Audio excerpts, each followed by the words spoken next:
Peptic time Madhya Pradesh समाचार में रोहित पाठक। इस वक्त हम बागेश्वर धाम पर मौजूद हैं। बागेश्वर धाम पर सतचंडी महायज्ञ का नवदुर्गा में आयोजन किया जा रहा है। कल से ही आयोजन यहाँ चालू हो गया था, जो 9 दिन तक चलेगा। बागेश्वर धाम के जो पीठाधीश्वर हैं पंडित धीरेन्द्र कृष्ण शास्त्री जी, वो भी 9 दिवसीय मौन उपवास पर हैं। आपको बता दें कि यहाँ पर हमारे साथ बनारस से आए हुए यज्ञाचार्य जो राजा पांडे जी भी, उनसे हम बात करेंगे कि 9 दिनों का, 9 दुर्गा में 9 दिनों का क्या महत्व रहता है, क्या आपको करना चाहिए 9 दिनों में, क्या नहीं करना चाहिए, वो हमें सब जानकारी 9 दिनों की देंगे। हम उनसे बात करते हैं। जी महाराज जी, पहले तो आपका स्वागत है। जी महाराज जी, पहले जो भी 9 दुर्गा प्रारंभ हो गई हैं, तो माता पालकी पर सवार होकर आई हैं, तो क्या महत्व रहता है कि माता कभी किसी वाहन पर सवार होकर आती हैं, कभी किसी वाहन, इस बार पालकी पर आई, तो क्या महत्व है? यहाँ माँ भगवती के अलग अलग स्वरूप में हैं और ये शारदीय नवरात्रि के पर्व में माँ भगवती इस बार पालकी में है, तो विशेष लोगों का जन कल्याणार्थ और आर्थिक, सामाजिक और मानसिक तीनों प्रकार की वृद्धि होगी। जी माता जी, महाराज जी, ज्यादातर देखा जाता है 9 दुर्गा में लोग अलग अलग प्रकार की उपासना करते हैं। कोई मौन व्रत रहता है, जैसे गुरुजी मौन व्रत है, और कोई एक लौंग खाए या फिर सिर्फ पानी में, तो क्या इनका महत्व रहता है, किस तरीके से? शारदीय नवरात्रि में हिंदू धर्म में अत्यंत महत्वपूर्ण त्योहार है। जैसे देवी दुर्गा की पूजा आराधना के रूप में मनाया जाता है, इससे शक्ति, भक्ति और शुद्धि, आत्मशुद्धि प्राप्त होती है। ज्यादातर देखा जाता है कि लोग शुभ काम करते हैं नवरात्रि में, और ऐसे क्या कार्य हैं जो लोगों को करना चाहिए और जिनसे बचना चाहिए, ऐसे क्या है? देखिए, माँ भगवती आदि शक्ति पराम्बा दुर्गा, जगत जननी दुर्गा जी के 9 स्वरूप हैं। इसमें 9 रूप में है, जैसे प्रथमम शैलपुत्रीजा, द्वितीयम ब्रह्मचारिणी, तृतीयम चंद्रघंटेति, कूष्मांडेति, चतुर्थकम पंचमम स्कंदमातेति, षष्ठम कात्यायनीति च, सप्तमम कालरात्रीति, महागौरीति चाष्टमम, नवमम सिद्धदात्री च। 9 दुर्गा प्रकृता, यही 9 स्वरूप है माँ भगवती के। ये जैसे जिस रूप में जैसे लोग आराधना करना चाहें, इसमें जो भी शक्ति अपना करना चाहते हैं लोग, जैसे कोई जल पी करके ही रहता है, कोई अपना अपना संकल्प होता है कि ये हमारी कामना प्राप्ति हो, इसके लिए जैसे अपने संकल्प के उद्देश्य की कामना के लिए लोग रखते हैं। कोई जल नहीं पीता है, एक लौंग खा करके ही रह जाता है, कोई एक मतलब पूरा 9 दिन तक मौन व्रत रहता है, कोई जल भी नहीं पीता है। तो सबके अलग अलग जो उद्देश्य होते हैं, यहाँ माँ भगवती की शक्ति की आराधना करने से ही इस तरह का जैसे करने से उनकी मनोकामना की पूर्ण प्राप्ति होती है। 9 दिन नवरात्रि चलती हैं, 9 दिन ही क्यों विशेष है, और 9 दिनों में अलग अलग माता के रूप की पूजा होती है, तो क्या महत्व रहता है? कौन से दिन को कौन सी माता की पूजा होती है? अभी बताया ना मैं, जैसे कि प्रथमम शैलपुत्री जा, पहले दिन शैलपुत्री, द्वितीयम ब्रह्मचारिणी, तृतीयम चंद्रघंटेति, कूष्मांडेति, चतुर्थकम, ऐसे पंचमम स्कंदमातेति, षष्ठम कात्यायनी। तो ये 9 रूप है, अलग अलग दिन है ये माँ भगवती। ये समझिए पहले कि ये क्यों मनाया जाता है। पहले यहाँ पर इस सृष्टि में एक दैत्य हुआ करता था, महिषासुर नाम का, जिससे बुराई पर अच्छाई की प्राप्ति हुई, बुराई पर विजय प्राप्त हुई। माँ भगवती आदिशक्ति ने उस दैत्य का संहारण किया। इस कारण से यह नवरात्रि, ये माँ भगवती शक्ति की आराधना होती है। महिषासुर नाम का जो राक्षस था, उससे आतंक बहुत फैला हुआ था, कोई कुछ कर नहीं पा रहा था। तो माँ भगवती अपना रूप में, ये 9 रूप में आकर के और उसका संहारण किए।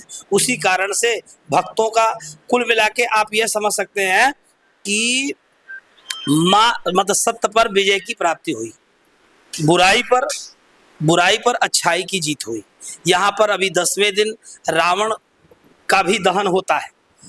तो जो रावण का दहन होता है वही है कि बुराई पर अच्छाई की जीत, इसीलिए मनाया जाता है। 9 दिनों में अलग अलग प्रकार के अनुष्ठान चलते हैं, जैसे सप्तकुंडी यज्ञ चल रहा है और 9 कुंडी होते हैं। इनका क्या महत्व रहता है? जो भक्त इनमें बैठते हैं, आहुति देते हैं, तो उनको किस तरह के पुण्य की प्राप्ति होती है? जैसे जो संकल्प के उद्देश्य के लिए लोग आते हैं, जैसे हमारा श्री मौन व्रत है, संकल्प हुआ है, सचंडी का मूल संकल्प है कि भारत हमारा हिंदू राष्ट्र हो, और हमारे इस जो बागेश्वर धाम परिवार में या देश विदेश में जो लोग हैं हमारे इस परिवार में हैं, और जो भी सृष्टि में सर्वे भवन्तु सुखिनः, सर्वे सन्तु निरामया, सर्वे भद्राणि इंद्रियाणि पश्यन्तु मा कश्चित् दुख भाग भवेत्। तो यज्ञ है, पूजन पाठ किसी एक व्यक्ति के लिए नहीं होता, सबके लिए होता है। तो भारत देश हमारा हिंदू राष्ट्र हो और हमारे जो बागेश्वर धाम में यहाँ जो भी भक्त आते हैं उनको सुख शांति समृद्धि की प्राप्ति हो, नित्य कल्याण की प्राप्ति हो, स्थिर लक्ष्मी की प्राप्ति हो। महामारी जैसे सतचंडी यज्ञ का महत्व इतना अद्भुत है कि 100 पाठ यदि कर लिए जाए तो कोई भी कामना यदि की जाए, जिस कामना के लिए यह यज्ञ किया जाए संकल्प, वही संकल्प प्रधान होता है तो उसकी पूर्ण मनोकामना पूर्ण प्राप्त होती है। अधिकांश देखा जाता है कि भक्त हैं उनके अलग अलग वो रहते हैं मत, क्या हम नौ दुर्गा में करें, क्या ना करें, किन चीज़ों से हम बचें, तो क्या ऐसा करना चाहिए भक्तों को, क्या नहीं करना चाहिए? देखिए, ये नवरात्रि पर्व में इसमें जितना शुद्धता, पवित्रता, स्वच्छता से रहें, माँ आदिशक्ति की आराधना करें, जो भी कामना है उसकी प्राप्ति के लिए संकल्प लें और विधिवत पूजन पाठ करते हुए विशेष रूप से झूठ नहीं बोलना चाहिए, 9 दिन तक तो बचना ही चाहिए और आहार व्यवहार, आहार शुद्धि जरूर रखनी चाहिए कि ये लोग भक्षा भक्ष करते हैं, लहसुन प्याज इत्यादि खाते हैं, कम से कम इन 9 माँ भगवती शक्ति की आराधना के लिए, इसलिए कि चिंतन करने में विशेष बल प्रदान होता है। लोग जैसे व्रत पूर्वक रहने से और सात्विक आहार पाना चाहिए कम से कम 9 दिन के बीच में। 4 प्रकार की नवरात्रि होती है जो हमें पता है हाँ, साल में, तो उनका क्या महत्व रहता है अलग अलग नवरात्रि? जैसे ये शारदीय नवरात्रि है, फिर इसके बाद चैत्र में बसंतिक नवरात्र आएंगे और माघ महीने में जो है माघ शुक्ल पक्ष में, ये शुक्ल पक्ष में ही होती है, तो माघ शुक्ल पक्ष में गुप्त नवरात्रि और आषाढ़ शुक्ल पक्ष में भी गुप्त नवरात्रि होती है। तो इन 4 नवरात्रियों का किसी भी साधना करना है, किसी भी माँ जो भी संकल्पित कामना हो, शक्ति प्राप्ति करना हो, अपनी कामना के लिए, आत्मशुद्धि के लिए जो भी करना चाहते हैं, विशेष रूप से इष्ट साधना के लिए इससे अच्छा समय कोई नहीं होता है। इन 4 नवरात्रियों में जो भी संकल्प किया जाए, चाहे जिसको धन प्राप्ति करना है, ऐश्वर्य प्राप्ति करना है, किसी भी साधना के लिए ये पर्व बहुत अच्छा होता है। अब 9 दुर्गा चालू हो गई, लास्ट में विसर्जन होता है, तो विसर्जन को लेकर क्या रहता है महाराज जी? 9वें 10वें दिन जो विसर्जन होता है, पहले 9वें 10 मतलब ये 9 दिन तक पूजन चलता है, उसके बाद यहाँ पर तो पाठात्मक और हवनात्मक दोनों एक साथ में सतचंडी चल रहा है, तो 9वें दिन वही इसका पूर्णाहुति के बाद विसर्जन होता है। तत्त देवताओं को भेजा जाता है कि पुनरागमनाय च, इस तरह जब भी हम आराधना करें, जब भी बुलाएं तो आप पुनः आए और सब अपने भक्त जहाँ जहाँ दूर देश विदेश से सब लोग आए हुए हैं, सबका कल्याण होता है और भगवान की कृपा से माँ भगवती की शक्ति जरूर प्राप्त होती है। वैसे इस बागेश्वर धाम सिद्ध पीठ में कोई भी आराधना किया जाए, कहते हैं कि भाग्योदयेन बहुजन्म समर्जितेन, जब अनंत जन्मांतर के भाग्य उदय होते हैं तो ऐसे सिद्ध पीठ स्थान में पूजन पाठ करने का सौभाग्य प्राप्त होता है। हमारा तो भगवान श्री बालाजी सरकार की कृपा, सन्यासी बाबा की कृपा और सदगुरुदेव भगवान की कृपा कि यहाँ पर आचार्यत्व करने का सौभाग्य प्राप्त हुआ है।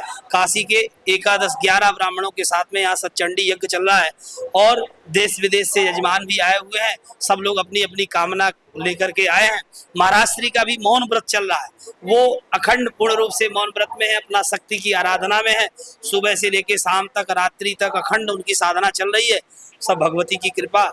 और हम तो यही कामना करते हैं कि महाराज श्री की दीर्घायु हो, यश कीर्ति पद प्रतिष्ठा की प्राप्ति हो, हमारे सनातन धर्म, हमारे हिंदू और सनातन धर्म के लिए हमारे गर्व है, इनसे बड़ा कोई नहीं है ऐसा आज की स्थिति में जो सनातन धर्म के लिए कर रहे हैं। दिन रात केवल मौन साधना जो आराधना चल रही है, केवल इसीलिए कि हमारे सनातन भाइयों का और हमारे भारत देश विदेश में सनातन की ध्वजा उत्तरोत्तर वृद्धि हो और हमारे राम जी का देश विदेश में प्रचार कर रहे हैं, तो भगवान की कृपा हो सब पर और महाराज श्री का संकल्प पूरा हो। हम लोग भी व्रत पूर्वक हैं, हम लोगों का भी यही कामना है कि महाराज श्री दीर्घायु हो और उनकी कृपा पूरे इस भारत और संसार देश विदेश में सब पर रहे और हम लोगों पर भी उनकी कृपा रहे कि ऐसे व्यक्ति उनका भी व्रत का पूर्ण फल प्राप्त हो उनको, ऐसा हम कामना करते हैं भगवान बालाजी सरकार, माँ भगवती, माँ पराम्बा जगत जननी दुर्गा जी से। तो आप हम सुन रहे थे कि हमारे साथ यज्ञाचार्य राजा पांडे जी, तो उन्होंने 9 दिन का महत्व बताया, विशेष महत्व क्या रहता है और क्या हमें 9 दिन में करना चाहिए, क्या नहीं करना चाहिए। ऐसे ही वीडियो देखने के लिए देखते रहिए पेप्टेक टाइम मध्य प्रदेश समाचार।